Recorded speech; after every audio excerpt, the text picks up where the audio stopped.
So toward the end of April, Lieutenant Governor of North Carolina Mark Robinson, a Republican, announced he was going to run for governor against presumptive Democratic nominee and Attorney General Josh Stein. And the reason I say presumptive nominee is because there really aren't any viable alternatives in the primary. In fact, there's nobody currently running in the Democratic primary besides Josh Stein. It's very likely to shape up like a Pennsylvania situation in which the Attorney General who decides to run for governor is sort of given a red carpet by the party to do so. If we look over on the Republican side, of course, we've got Mark Robinson, the Lieutenant Governor, and then Dale Folwell, who's the North Carolina State Treasurer, and of course, Robinson is heavily favored in that primary. So we're going to take a look at the North Carolina governor's race. Again, we've got over a year and a half away until the election, but we're already starting to see what sort of messages either candidate is going to run on, how that's likely to play out in this race, which also coincides with a presidential election, and ultimately who I think is favored in this race. So as always, before we begin, if you're new to the channel, please consider subscribing down below and liking this video if you enjoy. So North Carolina has had a long history of Democratic governors. In fact, if we take a look at this chart here, Pat McCrory is the last Republican governor of North Carolina since the 1990s, since James Martin was reelected to the office of governor in 1988. And if we take a look before that, you really don't have any Republican governors before the 1970s since Reconstruction. That's pretty standard with southern states, but I believe James Martin might be the only Republican governor of North Carolina ever reelected in the state's history. And that's pretty profound considering the fact that North Carolina is a state that leans Republican to begin with. So already off the bat, we see a state that is bluer down ballot than it is Republican. A lot of other states tend to be more Republican down ballot. North Carolina is bluer down ballot, historically speaking. Now, if we go back to the last time North Carolina had a governor's election, it was back in 2020 when Donald Trump won the state by 1.3% against Joe Biden. A pretty close victory, but ultimately it still ended up going to the Republican. If we look at some of the other down ballot races, Tom Tillis won the Senate race here by about 1.8%. And Roy Cooper, the Democratic governor, won re-election by 4.5%. Now, he actually underperformed his polling, but nonetheless, a lean margin of victory is pretty good considering the fact that this state mostly went Republican in the other statewide offices. Now, of course, the exception to that was Democratic Attorney General Josh Stein, who narrowly won re-election by around 13,000 votes. Now, this isn't really new to him. In 2016, when he ran for his first term as Attorney General, he only beat his Republican opponent by 0.6. So, extremely close races for Attorney General. Ultimately, Josh Stein ended up winning re-election and is now the presumptive nominee for the Democrats. Now, on the Republican side, you have conservative MAGA firebrand and Lieutenant Governor Mark Robinson. Now, if we take a look at his electoral history, he's currently in his first term as Lieutenant Governor. He won by a pretty decent margin. He won by a lean margin against a Democratic opponent. Again, this was a down ballot race, so it didn't have as much attention as the governor and presidential tickets. But the same could be said about the Attorney General election. Of course, it could be argued that Josh Stein only won that race the second time around because he was an incumbent and people already knew who he was. Mark Robinson sort of became famous, I believe, in 2018 in right-wing circles after a video circulated of him in the Greensboro City Council advocating in favor of the Second Amendment and gun rights against a proposed, I believe, city ordinance there to restrict those. So ever since then, he really blasted into Republican politics, became lieutenant governor in 2020, and to nobody's surprise, decided to run for governor in 2024. Now, as I mentioned at the start of this video, we're about a year and a half away, so a lot can happen in this election, but so far, according to some of the polls, and again, polls really don't mean a whole lot at the outset of this, but according to the polls, you've got a fairly even split. You've got a poll where Josh Stein is leading by 2, you've got a poll where Mark Robinson is leading by 2, you've got other polls where they're tied. Effectively, this is going to be a toss-up race. It's going to be a competitive race. Cook Political Report has rated it as lean Democrat. Inside Elections and Sabato's Crystal Ball has rated it as toss-up. So this is really going to be a very competitive race. Now, of course, if history is any indicator, then that would give the slight advantage to Josh Stein, purely based on the fact that North Carolina tends to elect Democratic governors.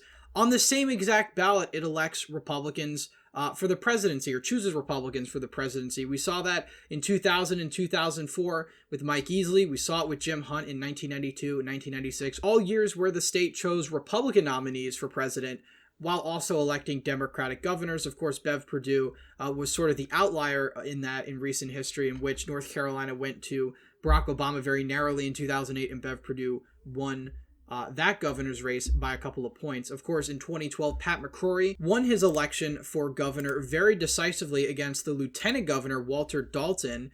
He notably won Wake County, which is home to Raleigh, Mecklenburg County, which is home to Charlotte. He's the former mayor of Charlotte, North Carolina, and a number of other urban counties that have since trended very much in the Democratic direction. Of course, we take a look at Wake County, for instance, and compare it to the 2020 results for the presidency, let's say. It is a very safe Democratic county. Democrats getting 62% of the vote there to Republicans 36%. Of course, 2012 is a very different environment.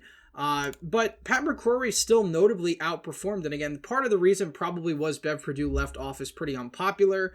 North Carolina was already a Republican-leaning state, so it was about time that was reflected on the gubernatorial level. Again, Pat McCrory was a very electable candidate. He was the nominee back in 2008. He came a little bit short, but ultimately ended up winning in 2012. And then, of course, in 2016, he loses re-election while Donald Trump wins the state at large by 3.6%. Mostly because of the fallout financially from the bathroom bill, which was something that Pat McCrory really became known for in his last year in office, which essentially said that people had to use the bathrooms that conform to their biological sex. And of course, there was a backlash from the financial world. A lot of companies pulled out of North Carolina. Some basketball game pulled out of North Carolina. Ultimately, the fallout made Pat McCrory very unpopular. You had Attorney General Roy Cooper win that election. So that, of course, brings us to 2020. Roy Cooper wins re-election by 4.5. And then we go to 2024. So Roy Cooper can't run for re-election. He's term limited in North Carolina. And that basically puts his attorney general as sort of the successor to his legacy. Now, North Carolina had a recent shakeup in the power dynamic. Republicans recently got a supermajority in the state house, which also they already had a state supermajority in the state senate. This basically gave them total control of the state. So North Carolina is effectively under Republican control, since Roy Cooper's veto can be overridden, provide Republicans whip all of their votes in both the House and the Senate. And so this sort of check on the Republican legislature in North Carolina is gone. This state now is effectively under Republican control. Now, obviously, 2024 is still a while away. We don't really know who the Republican nominee is going to be. If polling is to be believed at this early date, Donald Trump will win the nomination for the Republican Party. Again, that's based on the polling now. DeSantis hasn't even officially jumped into this race, although some have argued he's sort of running a shadow campaign, sort of testing the waters, testing his brand on the national stage. But regardless, whoever's the nominee is, whether it's Trump or DeSantis, should likely win North Carolina. I think Trump will have a tougher time just because I think overall he's likely to do worse in a general election than Ron DeSantis. But nonetheless, this is still a state that tends to lean Republican. So that's certainly something Mark Robinson has going for him. Also, he is an incumbent. He has won statewide office before. In fact, he's won it by about 2 points. So he has overperformed. In fact, he got the most votes of any candidate on the ticket in North Carolina that year, minus Roy Cooper. So that goes to show you that he does have some electable prowess. He is a lot more politically savvy than somebody like Doug Mastriano, who was completely inept when it came to politics, didn't have the state party's backing, even though he had won the primary. A lot of Republican officials in the state had declined to endorse him. That's not the case with Mark Robinson. In fact, a lot of Republicans in the state party have already endorsed him. Ted Budd, who's the senator there, Dan Bishop, a congressman. You've got a number of state legislatures coming out to endorse Robinson. And I think ultimately, if this trend holds, he's going to win the primary pretty decisively, which means he's going to have a united Republican Party behind him. And I think that's going to go a long way. Now, how that plays into general is a very different question. Josh Stein already released his first ad against Robinson, even before Robinson announced his run, although it was very clear by many in North Carolina he was going to run, and sort of attacked him and hit him on a lot of controversial comments he's made about a number of groups in America. And ultimately, that's something that could very much hurt him in a general election. More specifically, it's something that could hurt him in a lot of these urban counties, Wake County, Charlotte, Macomb County, these other areas where Republicans have been slipping. These are population centers where they typically were doing a lot better.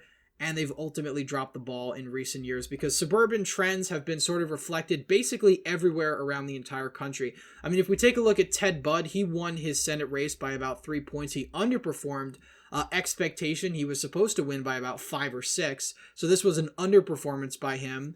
And he did about as well as Donald Trump did in a lot of these counties. Wake County, he got about 36%. That's about where Trump was at in 2020. Greensboro got about 40. Sherry Beasley's at 58, so he did slightly better there. Mecklenburg, he got about 33. Trump got about 32, I believe, or maybe 31. About 32% of the vote.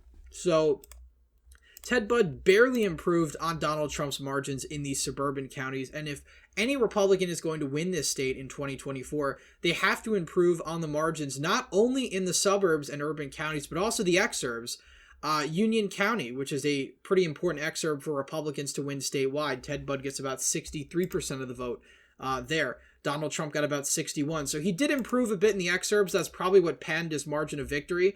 But these urban areas in North Carolina are trending away from Republicans. Charlotte trended about 3 points to the right in this election, but Wake County trended slightly more Democratic. You've got a number of other areas in the state that are trending more Democratic. So even though the Republicans are still sort of growing in the so-called black belt of the state, they're growing in some of the rural and ex-urban counties, they're slipping away in these urban counties, and long-term, that's not going to be a viable solution in North Carolina, especially since places like Charlotte, the Research Triangle around Raleigh, they're growing very fast, and they're getting very Democratic very quickly. So as of right now, I think Josh Stein is the slight favorite in this governor's race. Again, there's a long time away. There's a lot that could change. Also, it really depends who the nominee at the top of the ticket is. I think if Donald Trump is the nominee, I think that's going to hurt somebody like Robinson, especially since they're both sort of in that brand. And if Trump's going to lose the state of North Carolina, I think Robinson would lose it by a couple of points.